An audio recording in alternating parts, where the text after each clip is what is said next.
Mengenal persembahyangan leluhur di bulan Citgue, persembahyangan Cioko, dan Ulambana. Persembahyangan leluhur di bulan Citgue. Sembahyang leluhur ini dilakukan tepat pada tanggal 7 di bulan Citgue atau tanggal 7 bulan ke-7 kalender Imlek antara pukul 11 sampai 1 siang. Persembahyangan dilakukan sepenuh hati oleh umat Tridharma sebagai ungkapan syukur kepada Tian Tuhan Yang Maha Esa diwujudkan dalam sembahyang besar kepada leluhur. Praktek persembahyangan leluhur sudah dilakukan bangsa Cina sebelum Nabi Agung Konghucu dilahirkan. Penghormatan leluhur merupakan perwujudan bakti dan berperan mempersatukan keluarga. Seperti yang tertulis pada Lungi, bab 2 pasal 5, Nabi Agung Konghucu bersabda, pada saat hidup layanilah sesuai dengan kesusilaan, ketika meninggal dunia makamkanlah sesuai dengan kesusilaan, dan sembayangkanlah sesuai dengan kesusilaan. Persembahyangan ini dilakukan di hadapan meja persembahyangan keluarga atau meja abu leluhur. Sesajian dalam ritual ini pengadaannya bukanlah hal yang mutlak harus tersedia, baik apabila lengkap sesuai dengan tata cara dan adat yang berlaku, tapi bisa juga dengan sederhana sekedar menyajikan makanan yang disukai mendiang pada saat hidup. Seperti yang tertulis pada Sabda Suci bab 1 pasal 9, Nabi Agung Konghucu bersabda, hati-hatilah saat orang tua meninggal dunia dan janganlah lupa memperingati sekalipun telah jauh, dengan demikian akan tebal kebajikan. Di dalam upacara sembahyang ini, makna terkandung di dalamnya adalah sikap laku bakti. Kita akan selalu diingatkan pada hari-hari besar persembahyangan Tridharma untuk melaksanakan upacara sembahyang leluhur. Kita mengingat kembali jasa-jasa orang tua dengan mengirimkan doa serta jasa kebajikan agar leluhur kita berbahagia. Dengan terus berlaku bakti dan rendah hati, maka kita telah menjalankan pokok dari cinta kasih, dan dengan demikian akan terpeliharalah anak cucu kita dan mendapatkan kebahagiaan. Persembahyangan Cioko. Dalam keyakinan agama Tionghoa atau Tridharma, ada ritual persembahyangan yang khusus diperuntukkan bagi arwah-arwah terlantar yang dikenal dengan sebutan persembahyangan Cioko atau sembahyang arwah umum.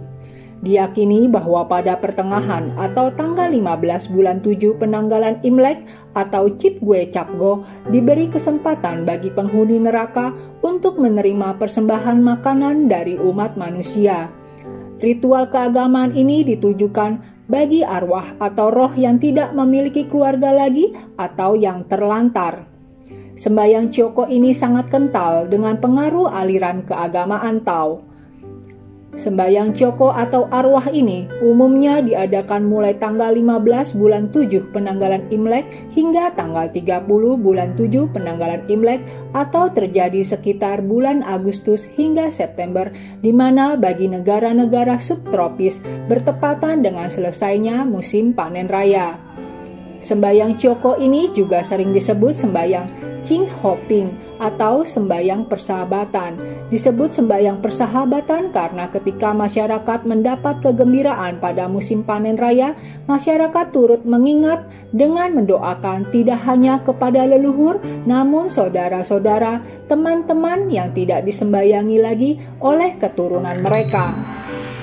Persembahyangan ini dilaksanakan di wihara atau tempat ibadah Tridharma atau kelenteng. Cioko mengandung arti rebutan karena di beberapa tempat secara tradisi setelah usai ritual persembahyangan, makanan yang menjadi persembahan akan diperebutkan beramai-ramai sebagai berkah. Dalam prakteknya, sebelum hari upacara, umat Tridharma dengan antusias mengumpulkan beras maupun bahan pokok lainnya untuk dibagikan kepada fakir miskin setelah upacara selesai.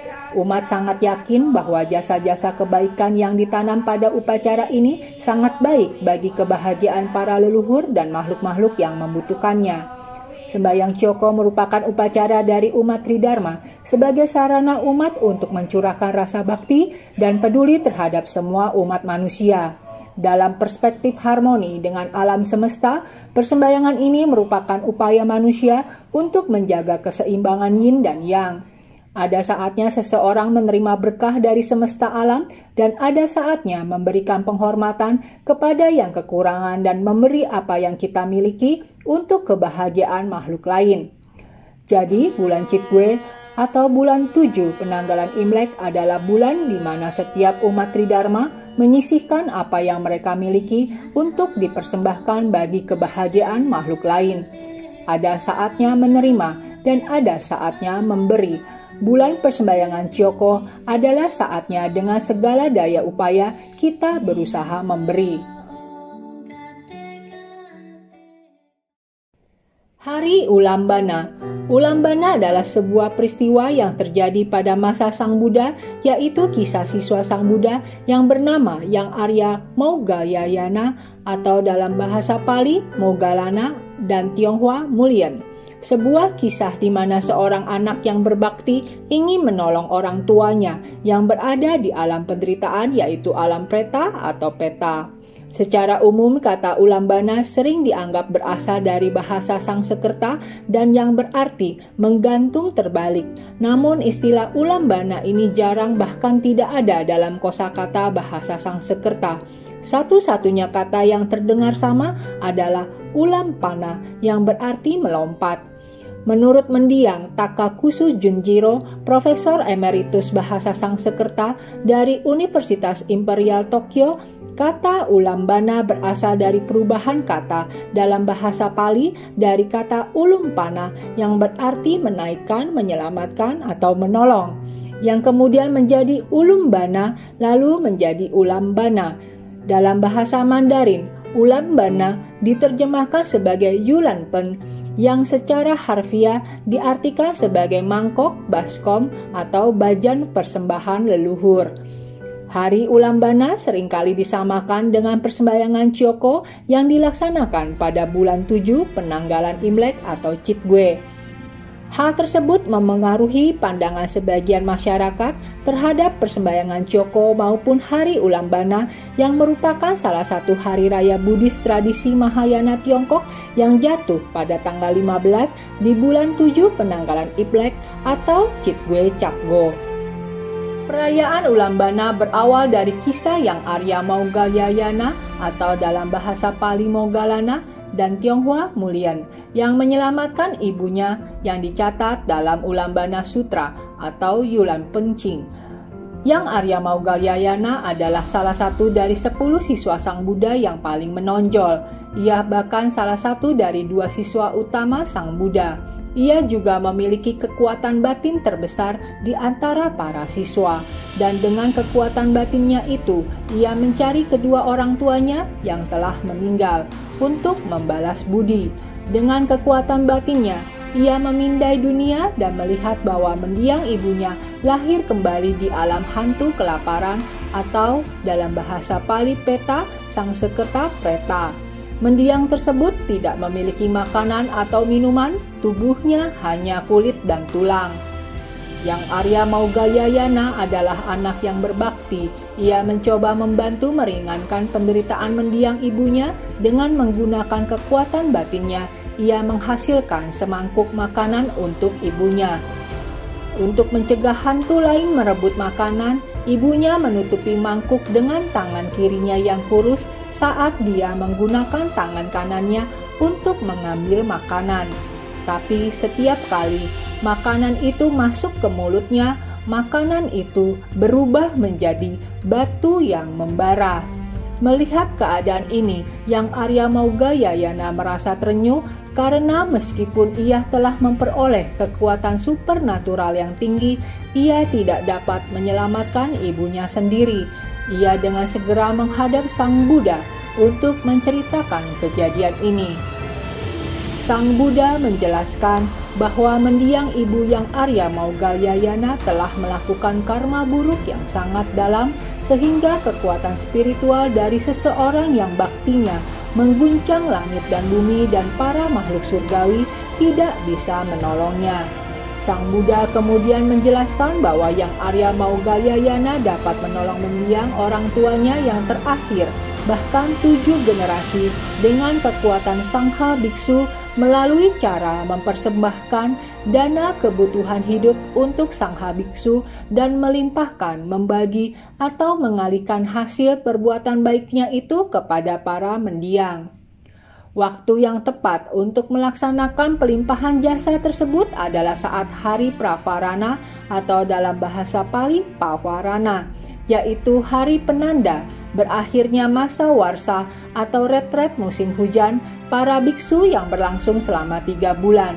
Dan hari Pravarana jatuh pada hari ke-15 dari bulan ke-7.